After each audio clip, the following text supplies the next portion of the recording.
So, for all those who have watched my Badab War video, or have at least heard the memes about a certain lord not paying taxes, the story goes like this. There's a smaller warp rift called the Maelstrom Zone, and it's a safe haven for pirates, outcasts, alien species, and the forces of chaos. The Imperium tried to police the zone with a group called the Maelstrom Warders, but that ended in a civil war that led to the leaders of the Warders, the Astral Claws, becoming the Red Corsairs. And the Imperium learned nothing and didn't even bother to try and fix the systems that led to this situation. But this left a massive question hanging over the entire conflict, both before, during, and after the Badab War. What the hell even is the Maelstrom Zone? We knew that the worlds near it were rich in resources, hence the Imperium's interest in it. However, that explains nothing about the Warp Tear itself and what actual factions are living in and around it, especially since we know that the forces in there don't operate the same way as the forces of chaos in the Eye of Terror do. Along with the fact that it's not just chaos in there. There's orcs, Leagues of Votan, and Eldar Corsairs hanging out in there too. Then came Lair of the Tyrant, a refresh for the Eldar Corsair Prince Uriel, and also for Huron Blackheart, whose model hadn't been updated since back in 4th edition, in 2004. Now, after 22 years, Huron is back with a brand new model, and is being a dark mirror to the Wardens of Ultramar. He brings his own command squad, the Masters of the Maelstrom. There's a small conflict in the book between the Eldar Corsairs and Huron's Red Corsairs, but it's only like 2 pages long, and it's just a raid from the Eldar trying to free Eldar slaves. The rest of the book is about the Maelstrom Zone and the Maelstrom itself, expanding upon the locations and the factions within, and how the Red Corsairs operate within it, as well as how they became the greatest power within it. This was actually a breath of fresh air, personally. The 500 Worlds campaign was intense, as it introduced Necrosaur and put the Nightbringer front and center. Any other event following that would be too overwhelming or just feel like one-upping one another. Lair of the Tyrant, however, is just, hey, we finally wanted to expand on the Maelstrom and the Red Corsairs. Which, fucking finally! The Red Corsairs have always been more Renegade than Chaos, and finally having Renegades playable in 40k is great if you don't want to serve either side. But let's get into Lair of the Tyrant and learn about the pirate haven of the Maelstrom. So, the Maelstrom is located near the center of the galaxy, on the Imperial Sanctus side of the Great Rift. Though it already existed before the Great Rift, and no one really knows how or what caused this rift to open. Remember, the only other example of something like the Maelstrom is the Eye of Terror, a warp tear that came about from the birth of Slaanesh. Now, the Maelstrom isn't the same size as the Eye of Terror, but its unique situation makes it far more turbulent and weird. This makes travel to, within, and away from the zone very unpredictable, requiring skilled and experienced ship crews and fleets to even survive here. The Imperium has never really explored the zone, as entering it is forbidden except for crusades or operations that are meant to wipe out specific groups or individuals that the Imperium deems a problem. Though with the Badab War as part of the history of the Maelstrom, it becomes very clear that the Imperium has rarely, if ever, succeeded in doing that, with the Astral Claws, Lamenters, and Mantis Warriors struggling to hold the Maelstrom Zone, much less actually breaking into the Maelstrom itself to attack the forces within. The only recorded times they entered the Maelstrom proper saw the death of the Astral Claws Chapter Master, which led to the rise of Luft Huron, and Huron attempting the same thing, but those plans always fell apart due to a lack of resources, manpower, and effort from the Imperial government. With the revelations of Lair of the Tyrant, we learned that another reason why the Maelstrom is so hard to conquer and tame is that the factions within it are complicated, varied, and will do whatever they need to do to survive. These aren't organized groups like the Chaos Legions or just wandering warbands of Chaos Space Marines. The Maelstrom is home to thousands upon thousands of groups who will work together if they have to repel anyone who comes in trying to change the place. Basically, it's basically 40k's version of the Caribbean, where pirates and mercenaries formed up and repelled threats together if it threatened their operations. The Red Corsairs themselves were able to unite 1/3 of the Maelstrom's different factions to repel an Imperial invasion of the zone, which speaks highly to the powers that be within the zone. But how powerful the Red Corsairs are, that they are able to unite that many factions in such a short time. Remember, the Red Corsairs are still relatively newcomers into the zone. They have only been here for a little over a century, and they have quickly become a great power within the zone to be feared, as well as the ones to talk to if you want to even move through it safely, or at least less harassed with their permission. So, let's talk about the factions within the zone.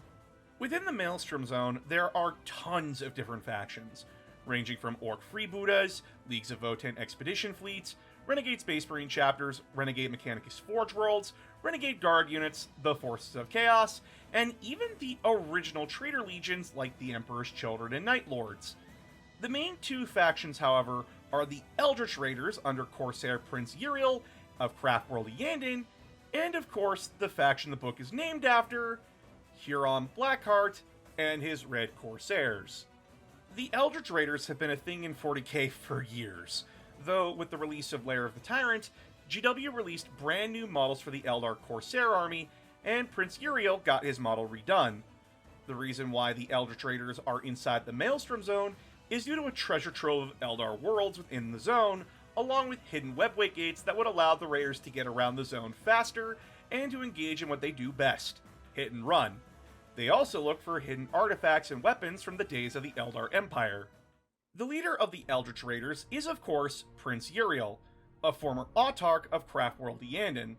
Although he had no experience among the different paths of war like other autarchs have, he makes up for it with his knowledge of naval warfare and raiding. He is a true master of naval warfare, who has been a major problem for the other forces within the Maelstrom zone. As the Exile of Yandin has proven, he is able to strategize and lead his fleet successfully in raid after raid, freeing slaves from their cruel masters, destroying whole bases, and leaving factions that were dangerous threats as nothing more than easy pickings for other factions within the zone. Not even Huron has been able to pin the Eldritch Raiders down, which should tell you how dangerous Uriel and his raiders are.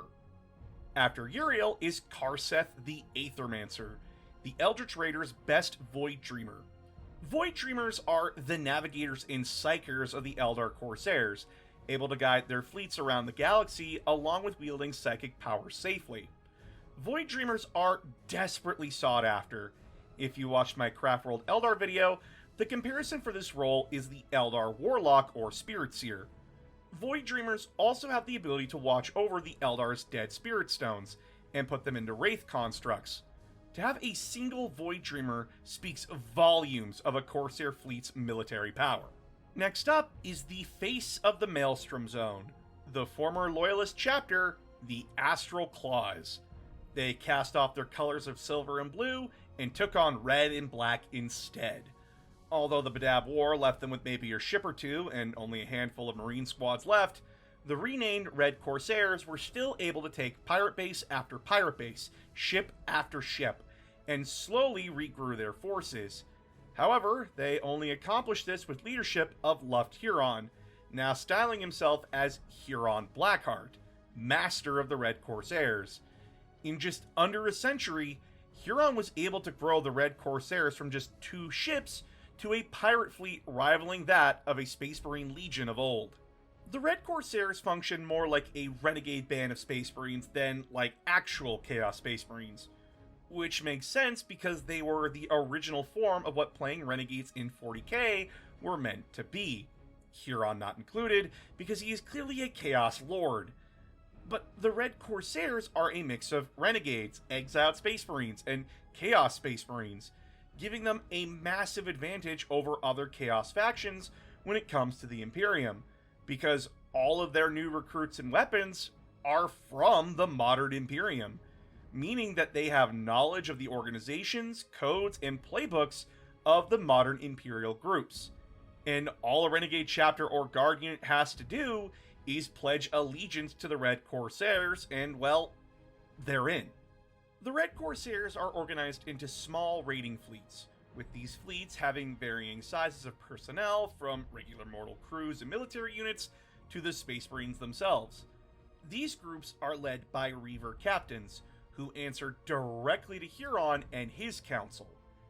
These small raid fleets then go out and do what pirates do: explore, raid, pillage, and return with their stolen loot. The spoils are spread out amongst the fleet, with Huron's fleet getting the lion's share of it, as his operations usually require these smaller fleets to come together as an armada for larger scale operations. Now, I don't really need to introduce Huron if you watch my Badab War video, but he has undergone some dramatic changes. At the end of the Badab War, Huron was hit by a shot from a melt-a-gun. For those needing an example of how bad that is, look at Anakin Skywalker and just simply slide his right half into the lava. This left Huron on death's door, but he was revived thanks to his surviving tech marine and apothecaries, along with the Dark Gods of Chaos promising to revive him in exchange for his service. When Huron came back, he was more machine than marine. His famous claw, the Ghost Razor, was turned into the Tyrant's Claw, with his master-crafted heavy flamethrower being integrated into the claw. He also had a new companion called the Hamadria, a warp creature of unknown origin that appeared when Huron made his deal with Chaos. It is a psychic creature, and basically it's Huron's pet. From there, Huron forged the Red Corsairs into a force that the Imperium would fear. He humiliated the Space Wolves during the Hollow Worlds incident, devastated the Grey Knights by killing an entire Brotherhood, made a deal with Abaddon the Despoiler to get a Blackstone Fortress. He led the Red Corsairs to capture Gilliman and his Terran Crusade for a time, and captured the White Scars chapter master for the shits and giggles of it. Clearly, he has become the Darth Blackbeard that the Imperium both hates and fears.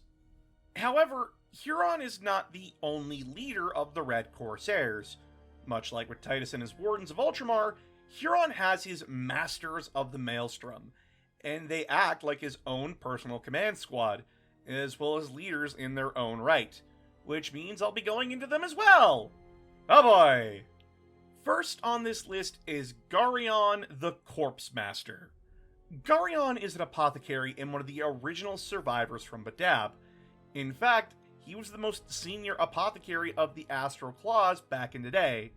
Today, he's the guy in charge of screening new recruits for the Red Corsairs, making sure individuals are compatible with the gene seed the Red Corsairs steal, and also making sure that those with strong mutations or favorable traits are tested. He is someone who wants to keep the Red Corsairs strong after all. However, don't assume that he's a doc that will heal you in your moment of need.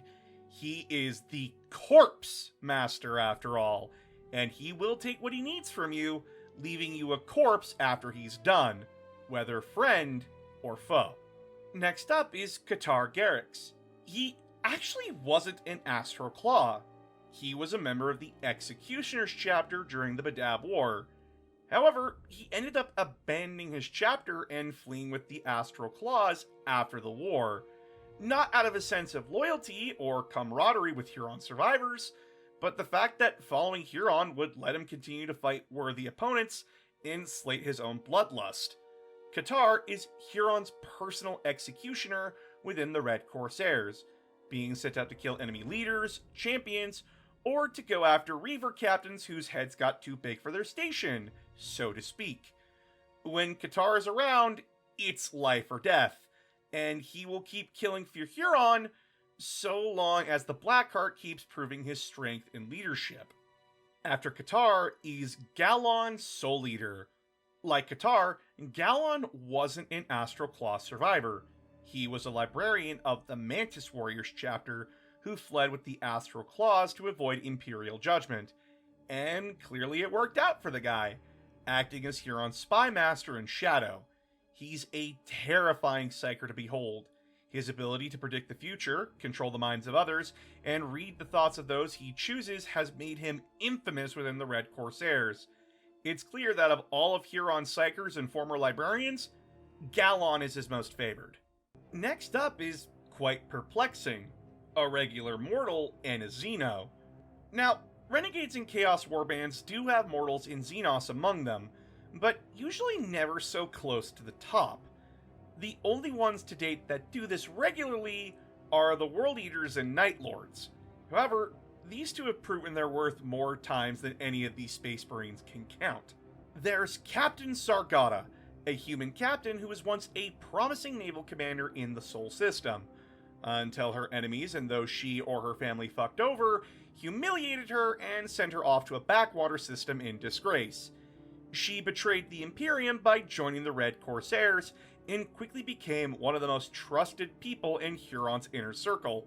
So trusted, in fact, that she not only commands her own ship, but was given other responsibilities, like being in charge of politics with other mortal crews, keeping her ear to the ground among the fleet, leading naval engagements for the Red Corsairs, and even getting to give Huron advice in areas he lacks. She's also no slouch in combat, happily joining in when boarding enemy vessels and getting into bloody firefights.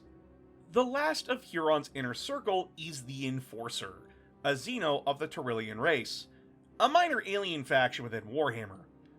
The Tyrillian race is unknown to us, but the Enforcer is, well, another one of Huron's enforcers and prey taker. Her job is to basically hunt down anyone Huron wants dead or brought to him alive, being so skilled in her duties that a mere mention of Huron sending her out gets lesser pirate bands and warlords to do what he wants. She is accompanied by Plunder, a Bargeshi alien that looks like a dog. Note, it started out the size of a regular Earth rat, and it got this big. The Bargeshi species is known to get so large and dangerous that they can wipe out whole space stations single-handedly. The Enforcer plans to kill it before that happens, but until then, the Enforcer and Plunder are a deadly duo, and some of the few aliens we see working with humans and renegades. Now, how have these forces and big players survived so long within 40k? Well, let's talk about it before we wrap up. The Red Corsairs, Eldritch Raiders, and others who make the Maelstrom Zone their home have been a constant pain in the side of the Imperium and other factions. Hell, until the Primaris Marines showed up, Huron had exacted his revenge on the Marines Errant and several other chapters that took part in the Badab War. That alone would have gotten the Red Corsairs hunted by the Ultramarines and their successors for daring to harm a subchapter of Guilliman. But it's how these groups operate and where they operate from that gives them a distinct advantage. Remember, the factions within the Maelstrom Zone are not military forces looking for conquest. They are pirates, raiders, and mercenaries. They don't function like the Traitor Legions do, or like the Imperium does. They all vary from how they fight to even who leads them. In the case of the Eldritch Raiders and Red Corsairs, they heavily pick their fights, only striking when they know they have the advantage or overwhelming numbers, to make their raids worth a damn. It's why, at least for the Red Corsairs, Huron values new Renegade Marines and Mortals. They have the information and training he needs to understand how his enemies in modern 40k work. With this information, Huron is able to learn about what's going on in the wider galaxy. If he knows a massive amount of supplies and resources are heading in one direction, he doesn't go and pick a fight with them. He knows to avoid that direction because it's just asking for trouble. He sticks to areas where he knows the defenses are weak, exploiting those weaknesses and making off with massive bounties of weapons, supplies, and armor, along with the greatest prize of all: ships. Sure, there are Dark and Renegade Mechanicus Forge worlds inside of and around the Maelstrom Zone, but Huron and any other Corsair with a brain knows to not be indebted to those freaks if you can avoid it. So Huron and his forces usually steal whatever they can. The newer, the better. But the grandest prizes will always be Space Marine ships. On top of that, as pirates, they don't really have territory to hold or conquer. Sure, they have bases, like the Red Corsairs' New Badab, but those places are designed to be abandoned on short notice. Much like pirates did in our time, The idea is to never put all your eggs in one basket. Have multiple places you can run to, just in case trouble comes. Meaning that when the Imperium tries to police the place or wipe out existing problems, it's the same thing over and over and over again. Their fleets smash their way in, find nothing, stretch themselves thin searching for the pirates, then get overwhelmed and wiped out by some very, very angry or opportunistic pirates. If they don't get destroyed by the Maelstrom zone itself first, at least.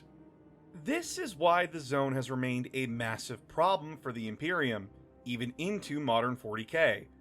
With the Wars of the Nakman Gauntlet, Pariah Nexus, Fourth Tyrannic War, and now the Ultramarine Reclamation, they just don't have enough experience or resources to throw into the zone, meaning it's just better to let it police itself.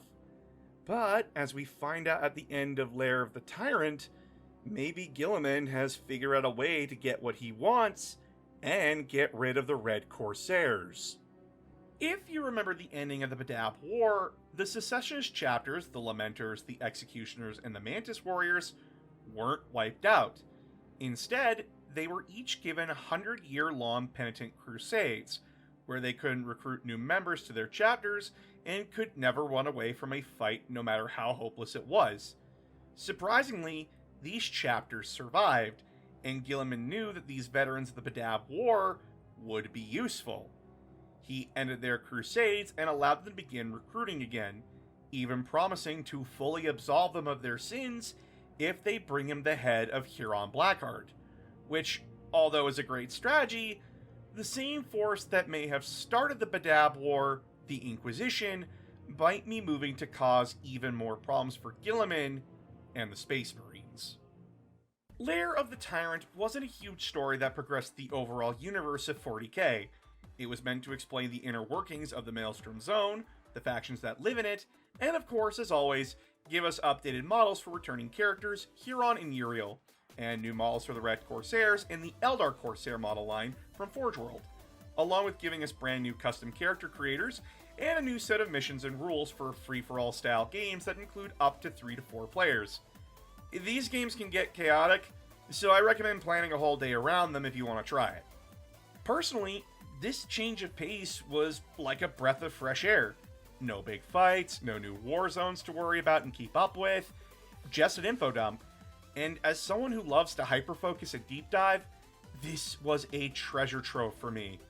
Especially since it's about the Maelstrom Zone, a place in 40k that is home to one of my favorite stories, the Badab War, along with getting to learn the inner workings of the Red Corsairs and Renegade Space Marine chapters, which, fucking finally, it's been a while since we've seen that clarification, that not every Renegade is a Chaos Marine. Also, the new models that help you build your own Renegade chapter or pirate band look amazing! Now, it's been a while since we had a vote on Patreon, but if you go there and subscribe, you can vote on the next video we talk about. I apologize for taking a long time, but with the new updates to Warhammer and the promises I had to keep for milestones, those took priority. But for the next little bit, we will be focusing again on what you all vote for. And on top of that, by subscribing on Patreon, you get access to an exclusive series and help me keep food on the table.